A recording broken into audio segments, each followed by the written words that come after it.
Organikong pagsasaka ang tawag sa sistema ng pagtatanim kung saan ang halaman ay hindi ginagamitan ng anumang nakalalasong gamot o kemikal na pataba. Sa produksyon ng organikong palay, isa sa mga pangunahing suliranin ng mga magsasaka ang pagpapanatiling maganda ng kanilang mga punlang palay. Karaniwang isinusunod ang pagpapatubo ng organikong punlang palay sa konbensyonal o tradisyonal na paraan ng pagsasaka, kung saan gumagawa ng kamang punlaan na nilalagyan lamang ng organikong pataba bago isabog ang butil ng palay.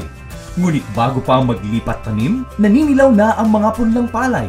Gayon din mahirap nang bunutin ang mga ito. Ito ang nagiging sanhi ng pagkasira at pagkaputol ng mga ugat at pagkamatay ng karamihan sa punla pagkalipat tanim. Upang masolusyonan ang suliraning ito, dinevelop ng Ramon Magsaysay Center for Agricultural Resources and Environment Studies o RMCARES ang Modified Organic Dapog Method. Isa itong paraan ng pagpapatubo ng mga organikong punlang palay sa pamamagitan ng net at mga organikong produkto.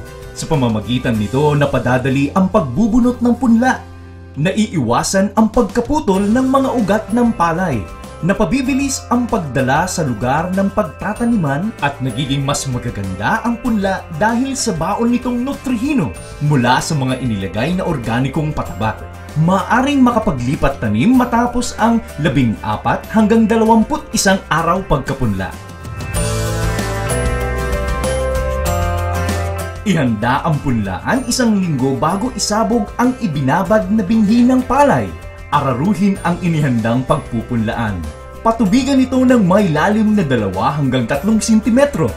Basagin at linangin ang punlaan ng 2 hanggang 3 beses sa loob ng 1 linggo. Gumawa ng 4 na kamang punlaan na may sukat na 1 metrong lapad at 20 metrong haba.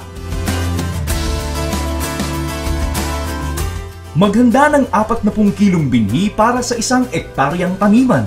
Ibabad ang binhi sa malinis na tubig sa loob ng 24 na oras. Hanguin ang ibinabad na binhi at lagyan ng Tricoplus sa ratio na 1 kilo ng Tricoplus sa 10 kilong binhi bago kulubin ng 24 hanggang 36 na oras sa pamamagitan ng pagtatakip ng dayami. Sa 1 kamang punlaan, magkadkad ng 5 sako ng ipa. Siguraduhing pantay ang pagkakalagay nito sa punlaan. Patungan ang ipa ng 1 net na may habang 20 metro at lapad na 1 metro. Patungan muli ng 14 na pirasong pinagputol-putol na net na may habang 1.5 metro at lapad na 1 metro bawat isa. Isabog ng may pantay na dami ang 1 sako ng organikong pataba sa ibabaw ng pinagpatong na mga net. Matapos nito, isabog naman ng pantay ang 5 kilo ng pinatubong binhi ng palay. Takpan ng 5 sakong malinis na dayami ang isinabog na binhi ng palay upang huwag matuyo at hindi kainin ng ibon. Patuloy na patubigan ang kama hanggang sa alisin ang net. Pagkatapos ng 5 araw, alisin ang dayami sa ibabaw ng punlaan at patuyuin ng kaunti bago maglagay ng 1 kilo ng Tricoplus at 20 kilo ng purong dumi ng bulate o vermicast. Makalipas ang 1 araw, patubigang muli ang punlaan. Maglagay muli ng 20 kilong vermicast matapos ang 5 araw. Magpatubig hanggang sa maaari ng bunutin ang mga punla.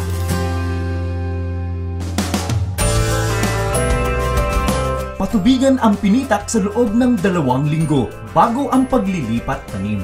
Araruhin ng minsanan at basagin ng 3 beses ang lupa kada 5 hanggang 7 araw upang maiwasan ang pagtubo ng damo at mabulok ang mga pasyok.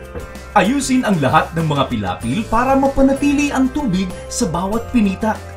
Linangin muli ang pinitak 1 araw bago ang paglilipat tanim.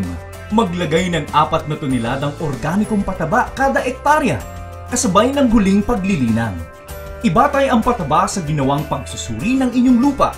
Panatilihin ang taas ng tubig sa 2 hanggang 3 sentimetro.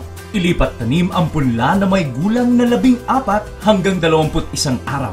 Bago bunutin, patubigan ng punla upang maiwasan ang pagkasira ng ugat. Itanim ang mga malulusog na punla ng nakahilera sa distansya na 20 sentimetro bawat tudling. Kulipan ang mga namatay na tudling.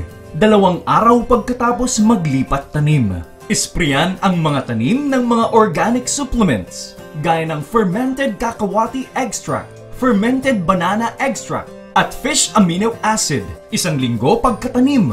Ulitin ito 1 beses kada 1 linggo sa sukat na 800 mililitro na organic liquid supplement o OLS sa 16 na litrong manure tea. Itigil ang pag-spray ng OLS kapag naglilihi na ang palay o 50 hanggang 55 araw pagkapunla. Patuyuan ng taniman 1 linggo bago mag-ani.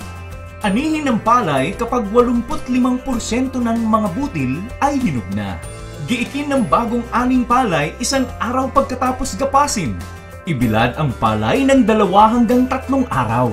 Siguraduhin mayroon lamang itong 14% ng moisture content bago iimbak ng maayos upang maging mas mataas ang porsyento ng bigas kapag giniling at maganda ang kalidad ng butil ng bigas. Itabi ang inaning palay sa isang lugar na tuyo, malamig at ligtas sa mga peste tulad ng insekto at daga. O di ba? Madali lamang ang pagtatanim ng organikong palay na ginagamitan ng Modified Organic Dapog Method. Sa pagtatanim natin ng organikong palay at pagtangkilik ng mga organikong produkto, makasisigurado tayo na ligtas ang pagkain ating ihahain sa ating pamilya at makatutulong pa sa pangangalaga ng ating kalikasan.